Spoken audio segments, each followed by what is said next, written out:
And let's talk food security. The United Nations World Food Programme, the African Development Bank, and Mastercard Foundation to meet in Pottiscombe, Yobe State, where a Mastercard Foundation project aims to address food insecurity as well as create employment for young people. The three organizations are working to deliver humanitarian solutions to the ongoing conflict in the Northeast, with a focus on rebuilding the North food systems and enabling long-term self-reliance and the restoration of agriculture in the region. Currently, over 33 million people are food insecure in Nigeria.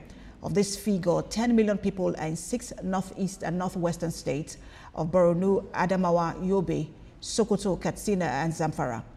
As conflicts and insecurity surge amid sustained economic instability for over the past 18 months, the food crisis is expected to deteriorate.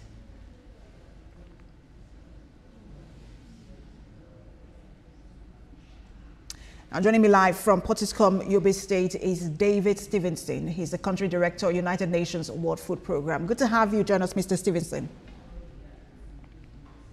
Thank you very much, Pauline. Great to be with you. I'm here with my colleague, the Director General from the African Development Bank. All right, so let's begin. If you listen to, and just good to have both of you, if you listen to our introduction there, we mentioned, just by assessment, that about, staggering 33 million people would face acute food insecurity in Nigeria this year. And that number of people facing, the number of people facing emergency levels of need is also projected to almost double. And I just wanted to ask you what is exacerbating the crisis. Thank you very much, Pauline. Great to be with you. We're on a trip through northern Nigeria from Kano, Pottiscombe, and Ngala here on the Cameroon border, looking at the food situation. And as you say, one of the key elements has been food inflation over the last year and a half. The good news is what we're finding on markets is that the inflation rates have stabilized. Prices have even gone down in the last year, but still prices are very much up from pre-reform measures when the government took the bold step to end the fuel subsidy and balance the exchange rate. And then, of course, there are issues of insecurity, people not being able to be on their farms and produce food.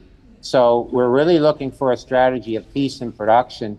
And we're coming together as partners, the African Development Bank, the World Food Programme, the Mastercard Foundation, as partners on humanitarian solutions. So definitely making sure people have the food assistance they need to sustain their lives, even in these very challenging times, but looking for solutions, how to get people back on their farms, and co-investment together, African Development World Food Programme, to help people get back on their farms, produce food, and be self-reliant.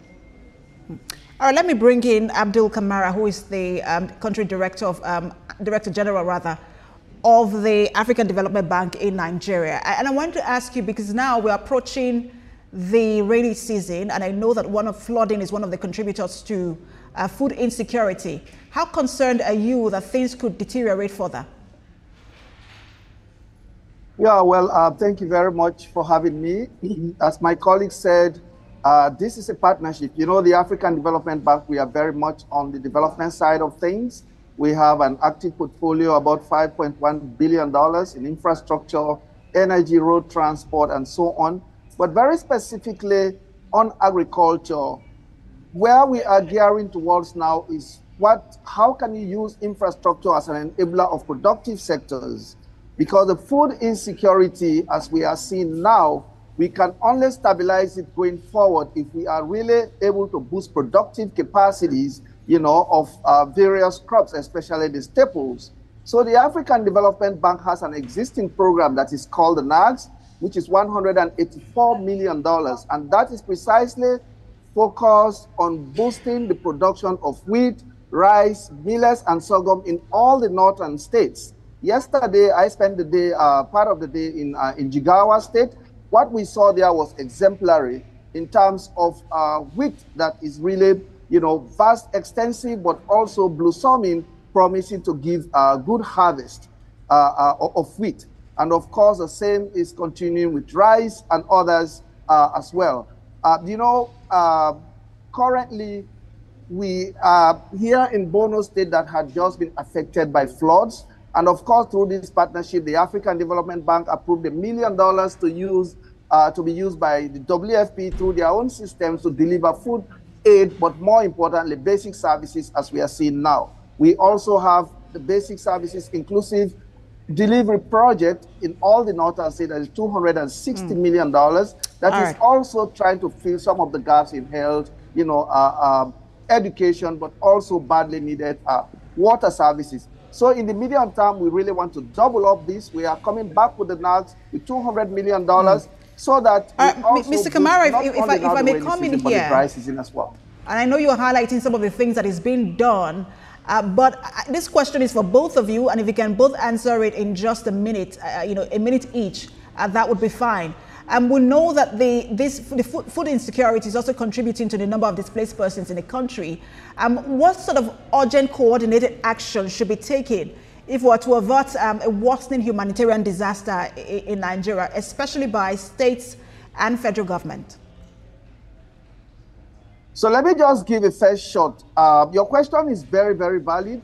Food insecurity, but it also relates to jobs, especially jobs for the youth. And that is why the African Development Bank has come with what you call the special agro-industry processing zones, which is really going to look at the entire system, the production system, the aggregators, but also the value addition, so that the entire value chain is looked at. We currently are in 7 states, and I think with IFAD and Islamic Development Bank, we are rolling out $638 million.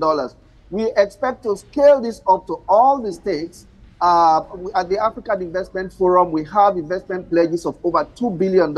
So we are very confident that in the medium to long term, we are going to address this process very permanently. Of course, I've not gone into details because of time, but my colleague can add a little bit. All right, Mr. Stevenson, I will give you the last minute to you to also answer the same question in terms of coordinated efforts.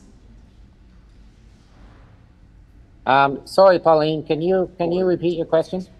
Yeah, so the same question I asked Mr. Kamara about, what sort of urgent coordinated action should be taken, I'm also asking you.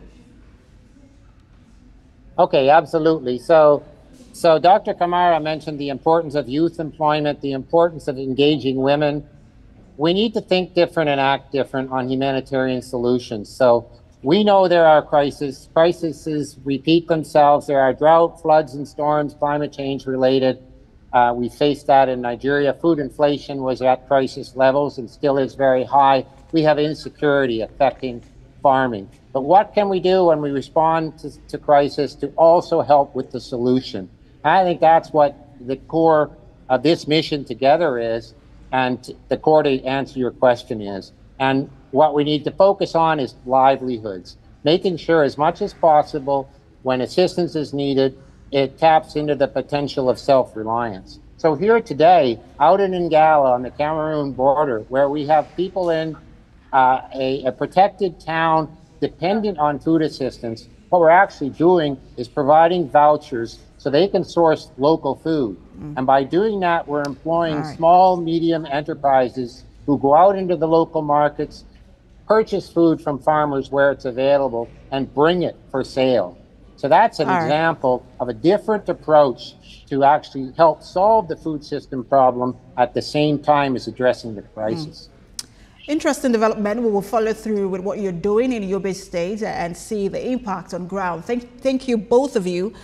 David Stevenson, the Country Director, United Nations World Food Programme, and Abdul Kamara, Director General of the African Development Bank in Nigeria. Thank you. Thanks to you, Pauline. Have a good day. Now, coming up